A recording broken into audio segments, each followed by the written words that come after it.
Welcome back to my YouTube channel history point.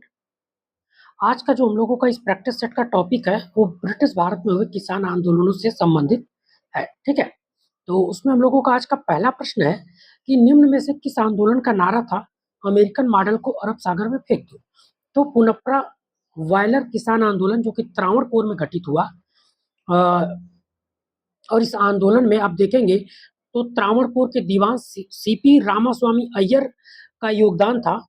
ये किसानों और मजदूरों का मिला जुला आंदोलन था और इन्हीं के द्वारा ये नारा दिया गया था कि अमेरिकन मॉडल को अरब सागर में फेंक दो।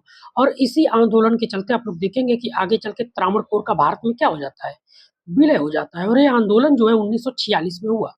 इसके अलावा जो आपको ऑप्शन में दिख रहा है वर्ली किसान आंदोलन, तो ये जो आपका हुआ था 1945 में हुआ। तेलंगाना किसान आंदोलन हैदराबाद के निजाम के खिलाफ, पहले जमींदारों के खिलाफ था, बाद में हैदराबाद के निजाम के खिलाफ हो गया। 1946 से लेकर 51 तक चला पी सुंदरैया के नेतृत्व में। ठीक है, तेभागा आंदोलन बंगाल के यूसुफ जाही परगने में चला 1946 में। और ये और इस आंदोलन का जो आधार था 1940 का राउट कमीशन की रिपोर्ट थी, जिसमें कहा गया था कि किसानों से 1/3 जो है राजस्व के रूप में वसूला जाए, लेकिन वहां पे जो जमींदार थे वो आधा भू राजस्व वसूल रहे थे, मतलब उपज का आधा। तो राउट कमीशन को की रिपोर्ट को आधार बना के आंदोलन चला था 1946 में। ठीक है, तो जिसका नेतृत्व किया था भवन सिंह एवं कंपाराम ने। ठीक है, तो अमेरिकन मॉडल को अरब सागर में फेंक दो, तो करेक्ट आंसर है पुनप्रा वायलर किसान आंदोलन। ठीक है, अगले प्रश्न पे चलते हैं। बारदोली आंदोलन स्वराज्य प्राप्ति के लिए नहीं था, परंतु इस प्रकार का प्रत्येक आंदोलन हमें स्वराज्य के नजदीक काफी हद तक पहुंचा सकता है। उक्त कथन किसका है? तो ये कथन आपके महात्मा गांधी जी के द्वारा कहा गया। अब बारदोली सत्याग्रह जो कि 1928 में क्लियर हो गया, और 1928 में इससे इससे आप देखेंगे कि सरदार वल्लभ भाई पटेल, महात्मा गांधी, ये लोग जुड़ते हैं। वैसे ये आंदोलन पहले से चल रहा था। कल्याण जी, मतलब एक मेहता बंधु थे, ठीक है, कुंवर जी मेहता और कल्याण जी मेहता, ठीक है, उनके नेतृत्व में पहले से चल रहा था। तो यहाँ पे मैटर था कि भू राजस्व को 30% बढ़ा दिया गया था। ठीक है, जयकर के नेतृत्व में कमेटी बनी और उसने वहां पे भू राजस्व 30% क्या किया, बढ़ा दिया था। लेकिन बाद में इसको घटा के 21.97 किया गया। उसके बाद जो है मुंबई के गवर्नर विल्सन के द्वारा मैक्सवेल और ब्रूमफील्ड के नेतृत्व में एक और कमेटी गठित होती है, और जो टैक्स की दर होती है, मतलब जो बढ़ोतरी होती है, उसको लास्ट में घटा के कितना कर दिया जाता है, 6.03। ठीक है, और इस पे जो है वहां के किसान मान जाते हैं। ठीक है, तो इस आंदोलन का नेतृत्व जो है बाद में अंतिम चरण में कौन करता है? सरदार वल्लभ भाई पटेल के द्वारा किया जाता है। ठीक है, और यहीं की महिलाओं ने इनको सरदार की उपाधि दी थी। तो इस प्रश्न का जो करेक्ट आंसर है वो क्या हो जाएगा आपका? गांधी जी। अगला प्रश्न है ऑल इंडिया किसान कांग्रेस का प्रथम अधिवेशन कब और कहाँ हुआ था? तो ऑल इंडिया किसान कांग्रेस स्वामी सहजानंद के नेतृत्व में बनाई गई थी। ठीक है, और इसका जो प्रथम अधिवेशन है वो कहाँ हुआ था? लखनऊ में हुआ था 1936 में। अगला प्रश्न है विशुद्ध गांधीवादी तरीके से लड़ा गया पहला आदिवासी आंदोलन था? तो टाना भगत आंदोलन जो 1913-14 में चलता है, ये विशुद्ध गांधीवादी तरीके से लड़ा गया पहला आदिवासी आंदोलन है। इसके अलावा आप गुजरात का खेड़ा सत्याग्रह, ये भी गांधी जी के नेतृत्व में चला है 1918 में। ठीक है, चंपारण सत्याग्रह, ये भी, इसमें भी गांधी जी का योगदान है 1917 में तिनकटिया प्रथा के खिलाफ, जो कि बिहार में हुआ था। तो करेक्ट आंसर है ताना भगत आंदोलन। अगला प्रश्न है, कथन है, दो कथन दिए हुए हैं। प्रथम है कृषकों की अवस्था सुधारने के लिए 1879 में दक्कन कृषक राहत अधिनियम पारित किया गया था।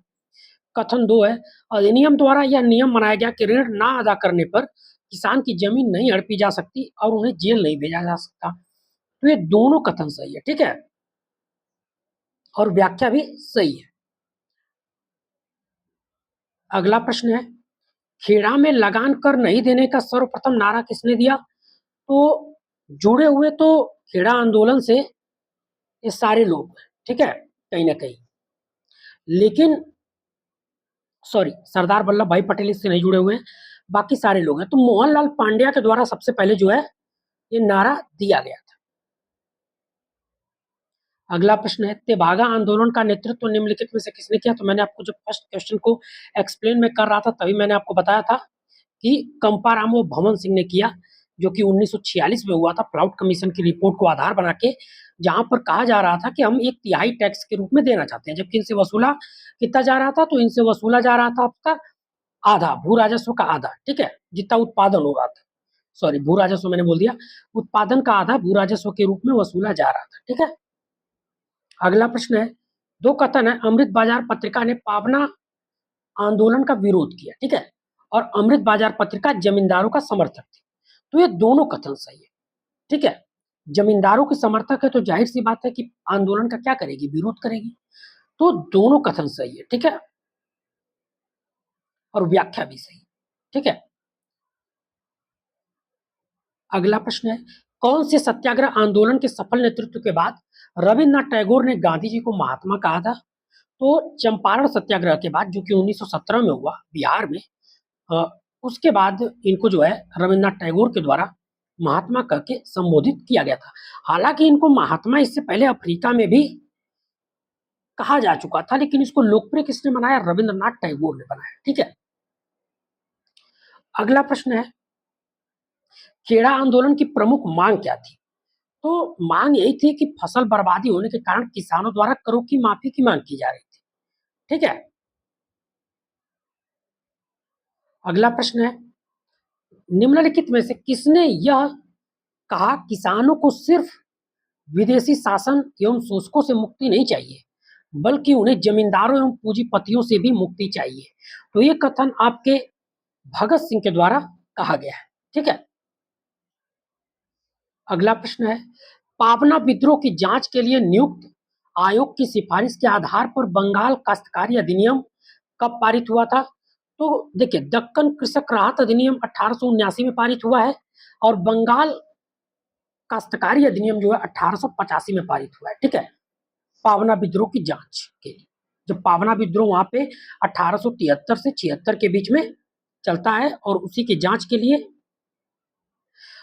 एक आयोग की नियुक्ति की जाती है, और उसकी सिफारिश पे 1885 में बंगाल काश्तकारी अधिनियम पारित किया गया है, ठीक है।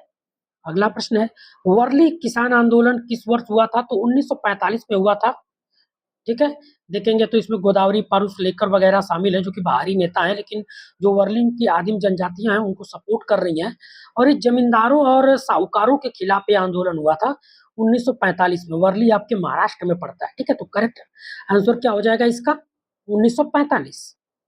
अगला प्रश्न है, निम्न में से कौन एक कृषक आंदोलन नहीं है? तो जो आप देखेंगे कि खेड़ा कृषक आंदोलन है, कहीं ना कहीं भू राजस्व को लेकर है। मोपला, जो कि दो बार हुआ, 1836 में भी, 1921 में भी। जो 1921 में मोपला विद्रोह हुआ उसका समर्थन महात्मा गांधी, मौलाना अबुल कलाम आजाद और शौकत अली, इन लोगों के द्वारा किया गया। हालांकि जब ये सांप्रदायिक हो गया तो इसकी निंदा भी की गई थी 1921 वाले की, ठीक है। तो दो बार हुआ है, तो ये दोनों क्या है? कृषक आंदोलन है। चंपारण, अब जान ही रहे हैं, गांधी जी के द्वारा भारत में किसी आंदोलन में प्रत्यक्ष नेतृत्व पहली बार चंपारण में प्रदान किया गया था, तो ये भी क्या था? एक कृषक आंदोलन था। लेकिन जो अहमदाबाद है, ये मिल मजदूरों के खिलाफ था, प्लेग बोनस को लेकर था, ठीक है, तो ये कृषक आंदोलन नहीं था। अगला प्रश्न है, टेनेंसी एक्ट को लेकर बंगाल में कृषक प्रजा पार्टी की स्थापना 1929 में किसने की थी? तो ये सारे लोग, अकरम खान, अब्दुल रहीम, फजीलुल्लाह के सभी लोग जो है कृषक प्रजा पार्टी की स्थापना से संबंधित है, ठीक है। अगला प्रश्न है, एका आंदोलन निम्नलिखित में से किस वर्ष हुआ था? तो 1921-22 में हुआ था, और एक तरह से देखेंगे तो ये उच्च लगान और भूमि से बेदखली, इन सब के खिलाफ था। लेकिन मेनली जो इसका मोटिव था कि लगान का अनाज से नकद में अदायगी को लेकर यह आंदोलन किया गया था, ठीक है, कि मतलब जो अनाज के रूप में लिया जा रहा है उसको नगद रूप में लिया जाए, इसके लिए यह आंदोलन चलाया गया था मदारी पासे के नेतृत्व में, ठीक है। बहराइच और गोंडा के आसपास के इलाकों में चला था। कब? 1921-22 में। अगला प्रश्न है कि क्या हो गया? सत्य कथा हो गया, ठीक है, सत्य कथन का चयन कीजिए, होना चाहिए वहां पे। पूछा गया है कि पहला मोपला विद्रोह 1863 में, तो गलत है, ठीक है। दूसरा मोपला विद्रोह 1921 में, तो ये सही है, ठीक है। और पहला मोपला विद्रोह 1836 में, ये भी सही है। दूसरा मोपला विद्रोह 1925 में, तो ये गलत है, ठीक है। तो इसका जो करेक्ट आंसर है क्या हो जाएगा, 2 और 3, ठीक है, 2 और 3 करेक्ट मैच है। अगले प्रश्न पे चलते हैं। उत्कल प्रांतीय किसान सभा का गठन, वहां पे किसान होना चाहिए था, वैसे कहीं कहीं उत्कल प्रांतीय सभा भी लिखा होता है, का गठन निम्नलिखित में से किसके द्वारा किया गया। तो इसका जो गठन है मालती चौधरी के द्वारा किया गया 1935, ठीक है।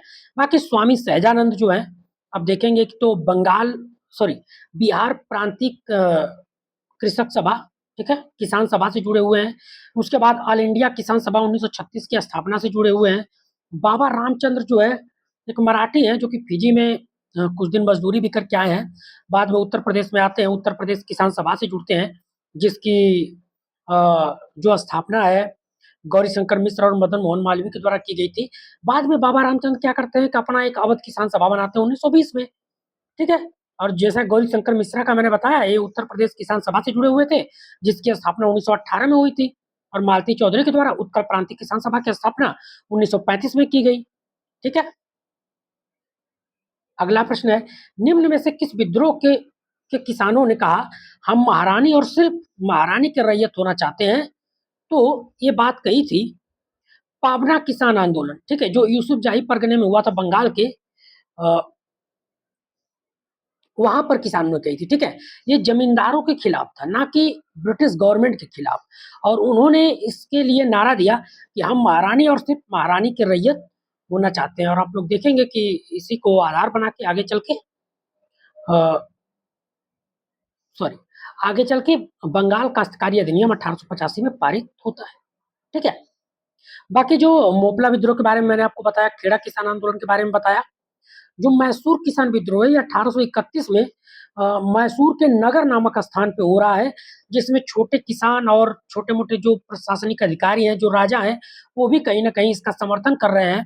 और देखेंगे कि इसी विद्रोह को आधार बनाकर कुशासन का आरोप लगाकर लॉर्ड विलियम बेंटिक के द्वारा मैसूर का विलय कर लिया जाता है ब्रिटिश साम्राज्य में, जिसको बाद में लॉर्ड रिपन के द्वारा लौटा दिया जाता है, ठीक है। तो पावना किसान आंदोलन इसका करेक्ट आंसर है।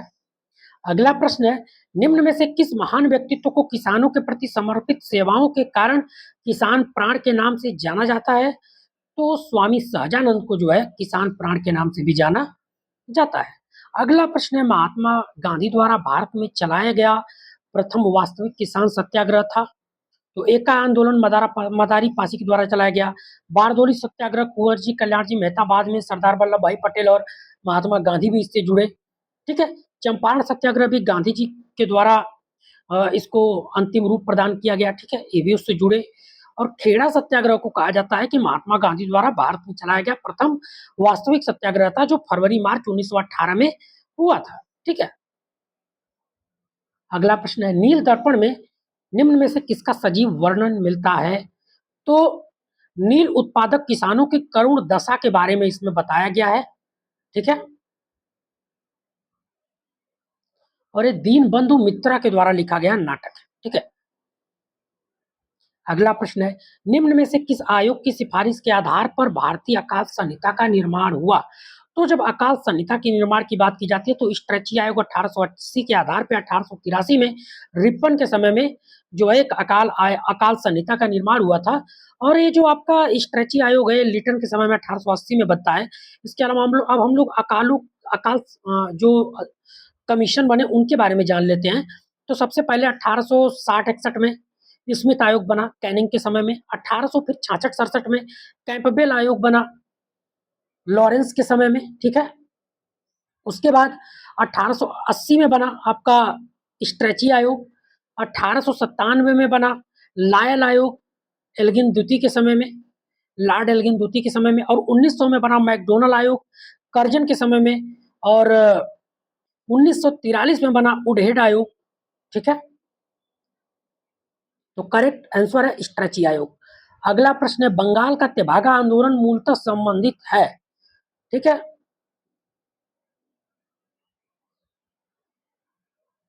गरीब कृषक वर्ग से, ठीक है।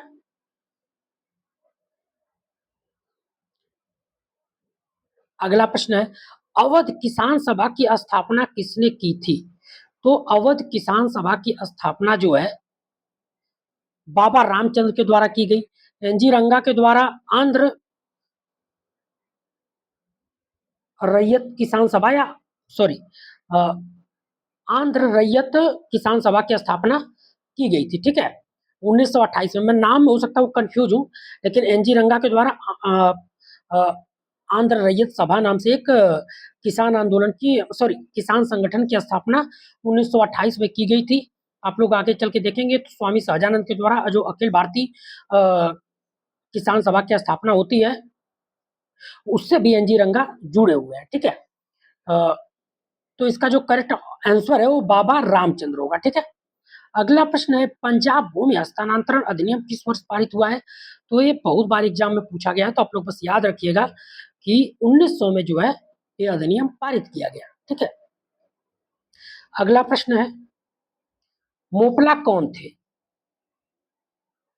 मालाबार के बटाईदार मुस्लिम कृषक, इनको अब्दुल्ला खरांजी के शिष्यों ने इस्लाम में धर्मांतरित किया, या मूलतः हिंदुओं की मूल जाति तिया और चेरुमा से थे? तो ये सारे कथन क्या है? सत्य।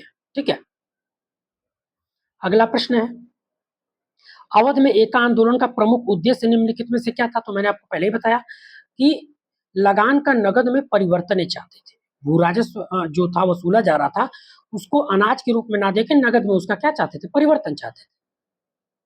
अगला प्रश्न है, निम्न में से कौन उत्तर प्रदेश किसान सभा 1918 ईस्वी के स्थापना में संबद्ध नहीं था? तो देखिए, गौरी शंकर मिश्रा संबद्ध है, इंद्र नारायण द्विवेदी भी संबद्ध है, मदन मोहन मालवीय संबद्ध है, जवाहरलाल नेहरू जो कि आप देखेंगे किसानों की बात करते हैं, मजदूरों की बात करते हैं, लेकिन वो इससे संबद्ध नहीं है। ठीक है, अगला प्रश्न है, पाबना विद्रोह 1873-76 ईस्वी के बारे में कौन सा कथन सत्य नहीं है? पाबना किसान विद्रोह बंगाल के पाबना जिले में हुआ था। ठीक है, पहला कथन है। किसान ब्रिटिश शासन के विरोधी थे। पाबना के किसानों ने बढ़े हुए लगान और जमींदारों के अत्याचारों के विरुद्ध विद्रोह किया था। तो किसान ब्रिटिश शासन के विरोधी थे, एक कथन जो है सत्य नहीं है। ठीक है, अगला प्रश्न है, पाबना विद्रोह से कौन जुड़ा था? तो खोदी मल्ला, शंभूपाल, ईशान चंद्र राय। तो ये तीनों लोग जो है इससे जुड़े हुए हैं। अगला प्रश्न है, रामोसी कृषक जत्था की स्थापना निम्नलिखित में से किसने की थी? वासुदेव बलवंत फड़के के द्वारा 1879 में इसकी स्थापना की गई थी, और ये डाका और लूटमार करते थे कहीं ना कहीं जमींदारों के साथ। और इन्होंने देखा जाए तो कहीं ना कहीं एक जो क्रांतिकारी आतंकवाद की पृष्ठभूमि थी, वो सबसे पहले वासुदेव बलवंत फड़के के द्वारा ही तैयार की गई। 1880 में इनको गिरफ्तार कर लिया जाता है, और 1883 में क्या होती है, वासुदेव बलवंत फड़के की मृत्यु हो जाती है। और ये जो रामोसी कृषक जत्था है, इसको महाराष्ट्र में संगठित किया गया था, क्योंकि जो वासुदेव बलवंत फड़के हैं महाराष्ट्र से संबंध रखते थे। अगला प्रश्न है, स्वामी सहजानंद का वास्तविक नाम निम्न में से क्या था? तो इनका वास्तविक नाम जो था नवरंग राय था। ठीक है, अगला प्रश्न है, ब्रिटिश शासनकाल के दौरान किस वर्ष के भीषण अकाल को विपत्ति का समुद्र कहा जाता है? तो 1866 में एक भीषण अकाल पड़ा था, और आप लोग देखेंगे कि इसी समय एक आयोग का भी गठन होता है जॉन लॉरेंस के द्वारा, जिसको हम लोग कैंपबेल आयोग के नाम से जाने जाते हैं, और इसी अकाल को जो है भीषण विपत्ति का समुद्र कहा जाता है। ठीक है, अगला प्रश्न है, दक्कन किसान विद्रोह 1875 ईस्वी के उदय का आधार कौन सी व्यवस्था थी? तो रैयतवाड़ी व्यवस्था, जिसमें टैक्स की दर जो है 33% से लेके 55% थी, और वास्तविक ये तो एक कागजी थी, और वास्तविक जो है कभी कभी ये 66 से 70% तक चली जाती थी। ठीक है, वास्तविक वसूली का कोई भी आधार निश्चित नहीं था। हालांकि इसमें था कि समय समय पे इसकी समीक्षा की जाएगी 20-30 वर्ष पे, तो यही आधार बनी आपके दक्कन कृषक विद्रोह की। और इसी को ध्यान में रखते हुए जो किसान साहूकार जो कर्ज देके, ये मेनली जो दक्कन किसान विद्रोह हुआ था, आप लोग देखेंगे पूना और उसके आसपास के इलाकों में हुआ था।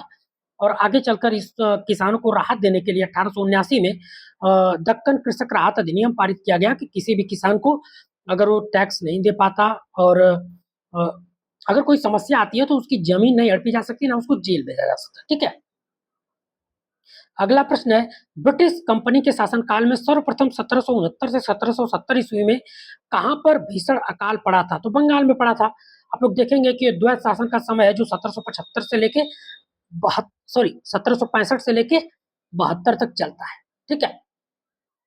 अगला प्रश्न है, सर्फ हुसैन द्वारा लिखित नाटक जमींदार दर्पण में किस विद्रोह को आरेखित किया गया है? तो इसमें जो है पावना विद्रोह को आरेखित किया गया है, जो आपके बंगाल में घटित हो रहा है। ठीक है। अगला प्रश्न है, स्टोरी ऑफ बारदोली के लेखक कौन है? तो महादेव देसाई ने लिखा। ये बारदोली जो सत्या किसान आंदोलन चल रहा है उस पर आधारित है। ठीक है।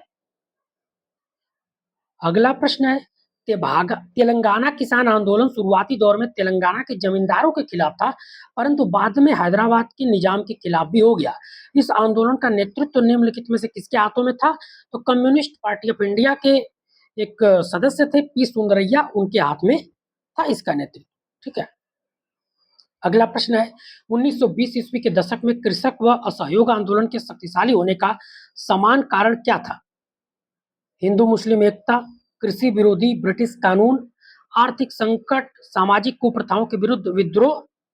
तो आर्थिक संकट जो है इसका एक कारण था। तो आज मतलब हम लोगों ने किसान आंदोलन जो ब्रिटिश भारत में हुए उससे जो संबंधित महत्वपूर्ण प्रश्न थे उनको यहाँ पे देखने का प्रयास किया, और उसके एक्सप्लेनेशन से हमने बाकी जो इजी चीजें थी या फिर जो चीज हम क्वेश्चंस में नहीं लेके आ पाए थे उसको भी कवर कर लिया है। तो अगर आप इन 40 प्रश्नों को देखते हैं तो कहीं ना कहीं आपको 100 से ज्यादा फैक्ट्स के बारे में जानकारी मिलेगी, और इतना मुझे लगता है कि पर्याप्त रहेगा। अगर आपको यहाँ से क्वेश्चंस आते हैं तो मोस्टली आप कर लेंगे। ठीक है, अगर इस टॉपिक से प्रश्न आते हैं तो मिलते हैं अगले प्रैक्टिस सेट में। Thank you.